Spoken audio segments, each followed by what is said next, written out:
জুমার দিন আসরের নামাজের পর কেউ যদি এই দুরূদ শরীফ 21 বার পড়তে পারে, আল্লাহ তাআলার কাছে সে যা চাইবে তাই দিয়ে আল্লাহ তাআলা তাকে সন্তুষ্ট করবে। কেউ যখন আসরের নামাজের পর এই দোয়াটি পড়বে, এই দুরূদ শরীফটি পড়বে, সে যা চাইবে তাই দিয়ে আল্লাহ তাআলা তাকে সন্তুষ্ট করবে। কারণ জুমার দিন আসরের নামাজের পর মাগরিবের পূর্ব মুহূর্ত, এটা হচ্ছে দোয়া কবুলের মুহূর্ত।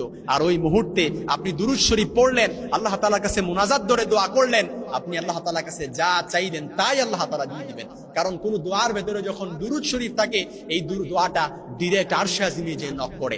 আর দোয়ার ভেতরে দুরূদ শরীফ নাই, মাহজুবুন মুআল্লাকুন বাইনাস সামাই ওয়াল আরদ, আকাশ আর জমিনের মাঝে এটা পেন্ডিং অবস্থায় থাকে, ঝুলন্ত অবস্থায় থাকে। এজন্য দুরূদ শরীফ যেই দুরূদ শরীফ পারেন এটাই পড়বেন। আমি ছোট্ট একটা দুরূদ শরীফ আপনাদেরকে শিখিয়ে দিচ্ছি।